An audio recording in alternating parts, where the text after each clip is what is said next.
السلام علیکم۔ Welcome to my channel کہانی جنکشن۔ نئی دلچسپ اور ہارر کہانیاں سننے کے لیے میرے چینل کو سبسکرائب کریں۔ تو شروع کرتے ہیں کہانی کا دوسرا حصہ۔ میں کافی دیر پریشانی کے عالم میں پڑا رہا۔ اچانک صورتحال نے مجھے بوکھلا کر رکھ دیا۔ معظم کا سہارا اور پلاننگ مجھے مضبوط بنا رہی تھی۔ میں کھڑکی کے سامنے کھڑا تھا۔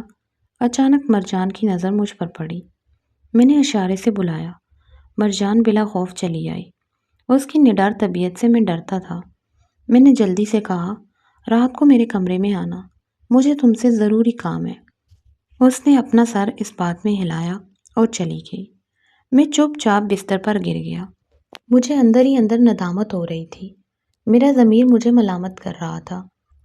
میرے ساتھ محبت کرنے والی لڑکی کے ساتھ میں کیا سلوک کرنے والا ہوں؟ اس کو برباد کرنے کا کتنا شرمناک منصوبہ تیار کیا ہے۔ وقت گزرتا رہا، معظم واپس آ گیا۔ اس نے مجھے دلاسا دیا۔ اب صرف اپنے دوستوں کو مان میں لینا تھا، انہیں اپنے اعصاب کو مضبوط رکھنے کا کہنا تھا۔ معظم ایک طرح سے ہمارا لیڈر تھا۔ اس نے سب کو اعتماد میں لیا۔ رات کو کھانا کھانے کے بعد ہم سب اللہ گلہ کرنے میں مصروف تھے۔ صفدر نے اپنے سامان سے وسکی کی بوتل نکال لی۔ اب اس سے شغل جاری تھا۔ تھوڑی دیر ان کے ساتھ دینے کے بعد میں اپنے کمرے میں چلا گیا۔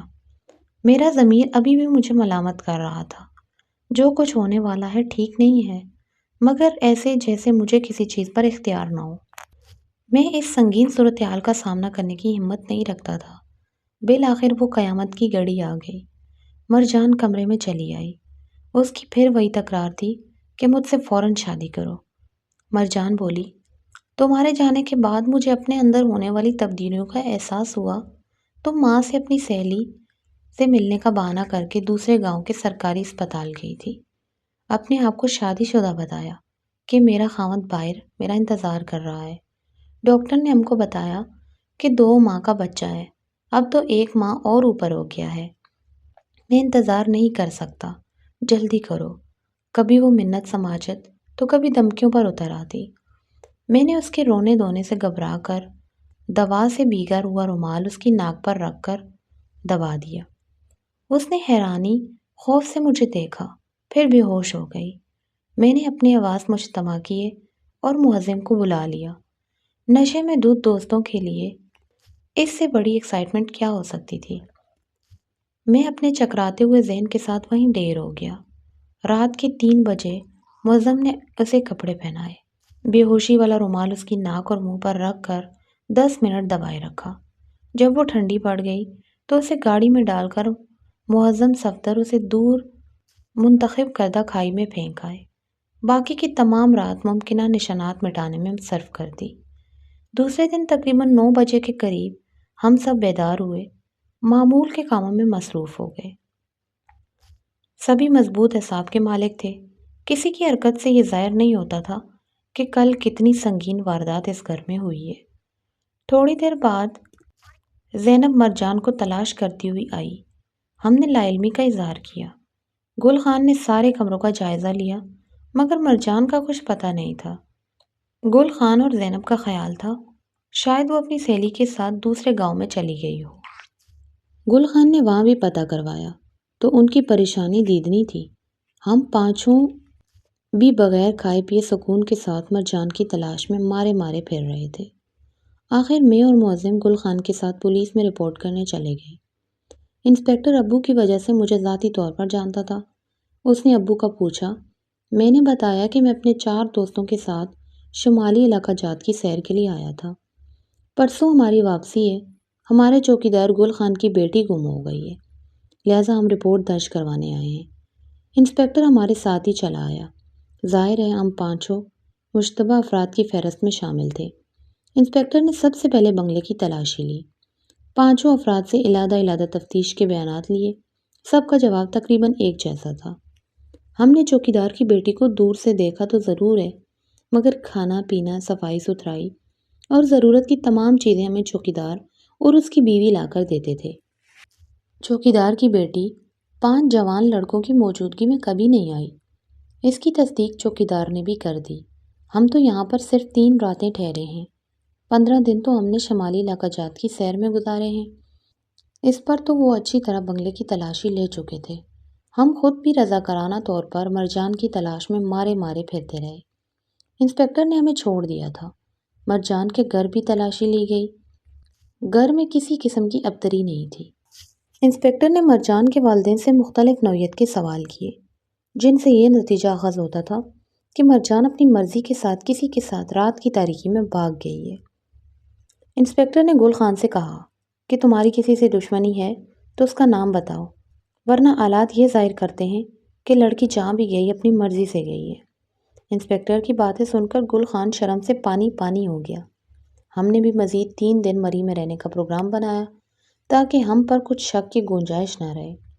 آخر چوتھے دن میں اور معظم انسپکٹر کے پاس گئے کہ ہم اپنے شیڈیول سے 4 دن زیادہ یہاں پر رہ چکے ہیں، اب ہمیں واپس بھی جانا ہے۔ ہم نے بہتر یہی سمجھا کہ آپ سے ملتے جائیں، اگر آپ کی اجازت ہو تو واپسی کی تیاری کریں۔ گل خان سے بھی ہم نے کہا جب تک مرجان مل نہیں جاتی ہم تمہارے ساتھ اس کی تلاش جاری رکھیں گے۔ گل خان کا دل ہماری طرف سے صاف تھا، اس نے ہمیں جانے کی اجازت دے دی۔ پتہ نہیں میری بد نصیب بچی کہاں گئی، ہمارا نصیب۔ ہمیں ہر دم ہر گھڑی اسی کا انتظار کرنا ہے۔ بابو صاحب آپ لوگ جاؤ۔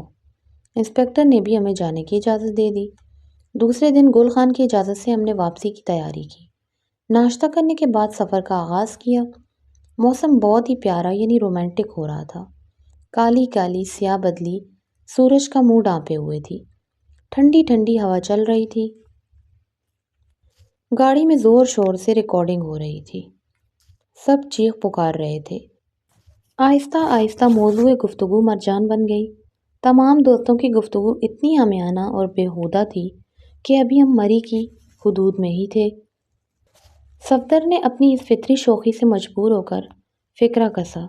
وہ گاڑی سے ہاتھ باہر نکال کر بولا، اچھا مرجان ڈارلنگ، گڈ بائے، تمہیں ہمیشہ یاد رکھیں گے۔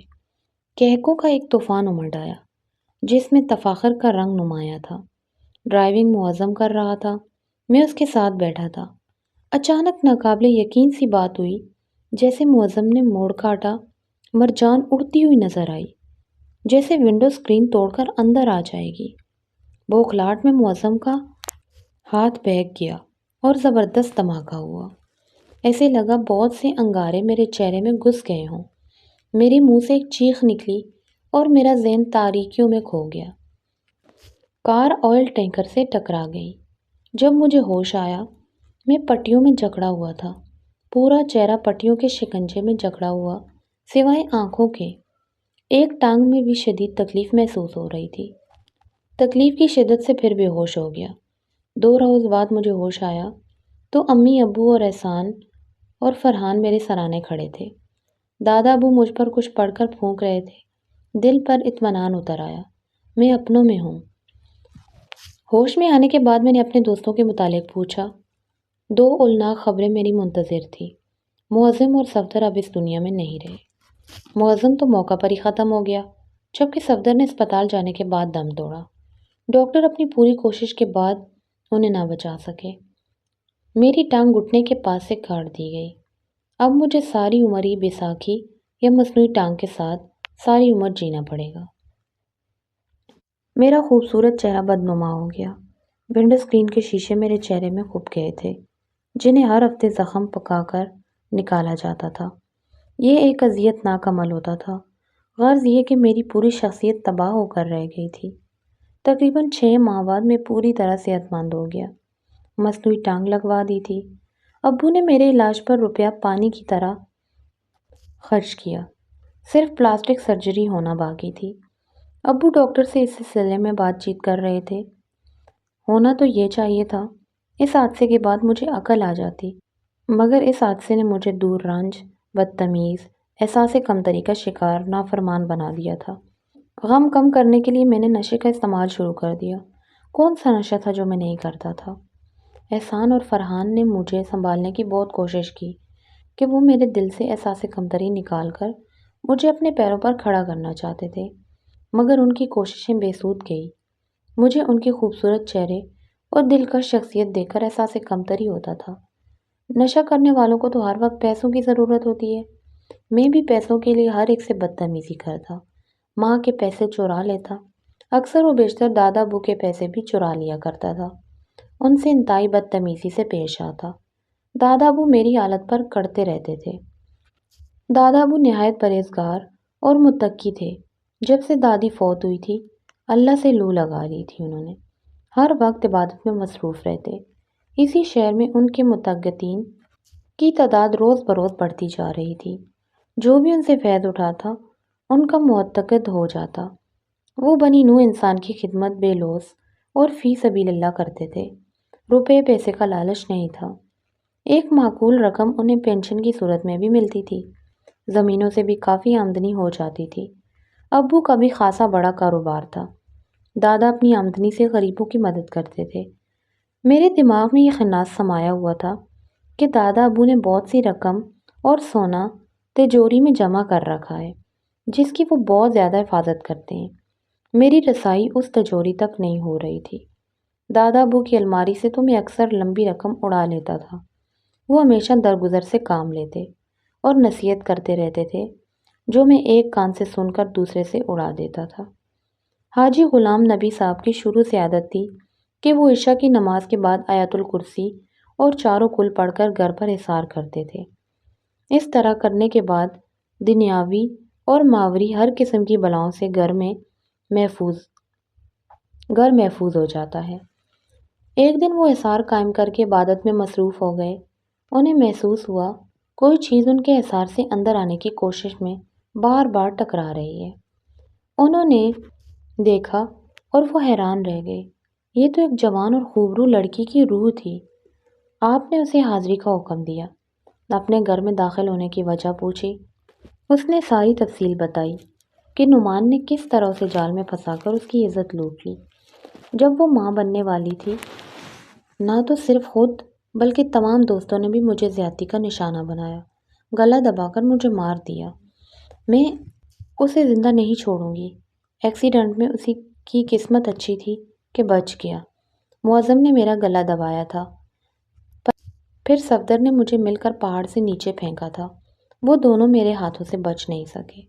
نعمان کو تو میں سسکا کے ماروں گی۔ تم میرے راستے سے ہٹ جاؤ، مجھے انتقام لینے دو۔ وہ زاروں کی طرح رو رہی تھی۔ گھر میں تو میں تمہارے علم و برکت کی وجہ سے بے بس ہو جاتی ہوں۔ دادا ابو یہ داستان سن کر دم بخود رہ گئے۔ چوکیدار گل خان کی بیٹی کی گم شدگی سے تو باخبر تھے، مگر اس کی عصمت دری اور قتل میں ان کا پوتا ملوث ہے، یہ سن کر وہ چکرا گئے۔ بڑی مشکل سے مرجان کی روح کو سمجھایا کہ ایک بندے کی برائی کے جواب میں تم سارے گھر کی تباہی کے کیوں در پہ ہو؟ وہ دادا جی سے لڑتی جھگڑتی رہی، یہاں تک کہ فجر کی اذان ہونے لگی۔ آخر کار تھک ہار کر وہ چلی گئی۔ دوسرے دن دادا ابو نے ابا جان کو اپنے کمرے میں بلایا اور تمام داستان ان کے گوش گزار کر دی۔ ابو نے دادا ابو کے کمرے میں ہی مجھے بلا کر زندگی میں پہلی دفعہ مجھے بہت ذلیل کیا کہ میں خود اپنی نظروں میں گر گیا۔ ابو نے کہا، میں سوچ بھی نہیں سکتا تھا میرا خون اتنا گندا ہو سکتا ہے۔ تم نے تو ذلت کی انتہا کر دی، اتنی پستی میں گر گئے ہو۔ تمہیں تو اپنا بیٹا کہتے ہوئے بھی مجھے شرم آ رہی ہے۔ ان اوباش لفنگے دوستوں نے تمہیں برباد کر کے رکھ دیا ہے۔ اتنا بڑا حادثہ ہونے کے بعد تمہیں سنبھل جانا چاہیے۔ ان کی نظروں میں اتنی ملامت اور حقارت تھی کہ میں زمین میں گڑ گیا۔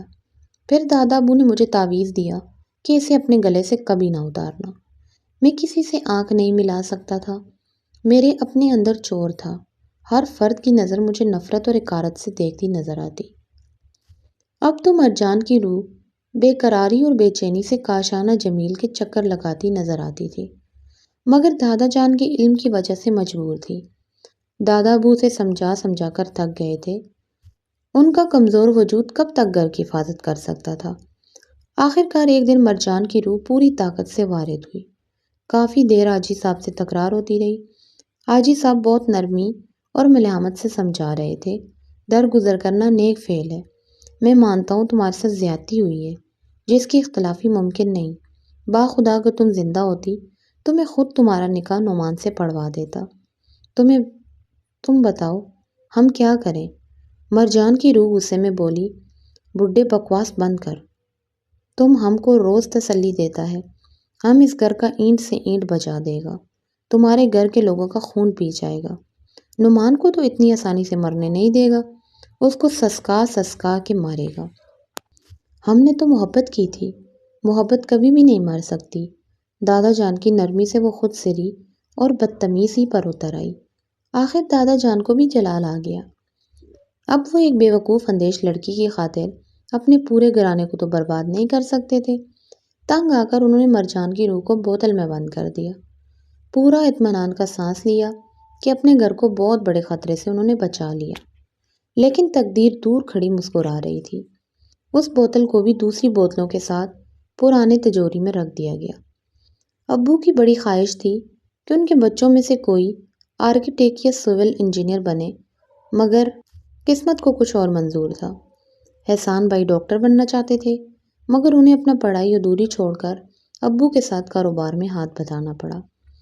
احسان کی خواہش پر فرحان نے FSC میں میڈیکل سبجیکٹ رکھے۔ اب وہ میڈیکل 3rd ایئر میں تھا۔ میں تو نہ 3 میں نہ 13 میں نے کبھی کاروبار پر توجہ ہی نہیں دی، تو اپنا چہرہ دیکھتے ہوئے بھی مجھے شرم آتی تھی۔ پورا چہرہ مسخ ہو گیا تھا اور ہر ہفتے شیشے نکالنے کا اذیت ناک مرحلہ آتا تھا۔ اسے پوری طرح نکالنے کے بعد پلاسٹک سرجری ممکن تھی۔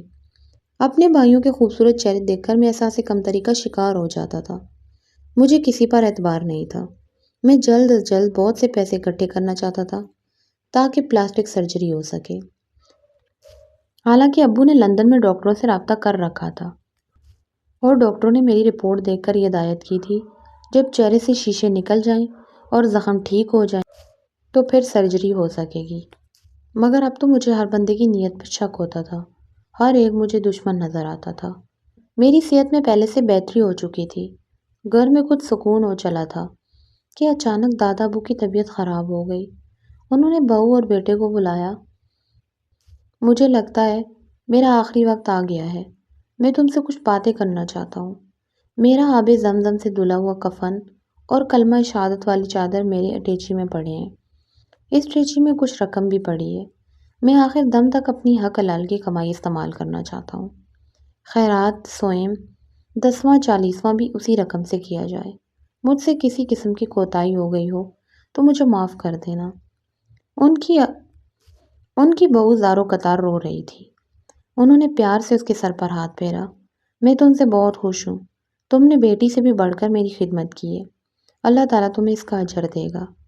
رحمت بابا نے میری بہت خدمت کی ہے، اسے حج ضرور کروانا، اپنے بیٹے کا ہاتھ تھام کر کہا۔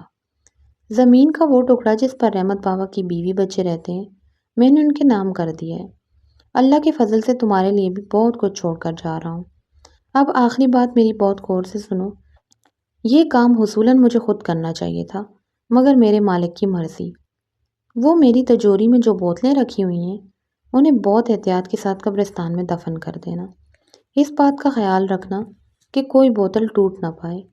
اس میں روحیں بند ہیں، ایک روح مرجان کی بھی ہے۔ اب یہ اہم کام میں تمہارے سپرد کر رہا ہوں۔ باوضو ہو کر آیت الکرسی کا احسار کر کر اس تجوری کو احتیاط سے کھولنا اور ان میں سے بوتلوں کو نکال کر قبرستان لے جانا اور کہیں ویران گوشے میں دفن کر دینا۔ بوتل کے ٹوٹنے کا خاص خیال رکھنا۔ اس کے بعد اہل خانہ سے بات چیت کرتے رہے۔ احسان اور فرحان تو ویسے بھی دادا ابو کا بہت خیال رکھتے تھے۔ فرحان میڈیکل کا اسٹوڈنٹ تھا، وہ ہر وقت دادا کے پاس رہ کر ان کی تیمارداری کرتا رہتا تھا۔ اسی رات 12 بجے دادا ابو فوت ہو گئے۔ دادا ابو کی وفات کی خبر پورے شہر میں جنگل کی آگ کی طرح مشہور ہو گئی۔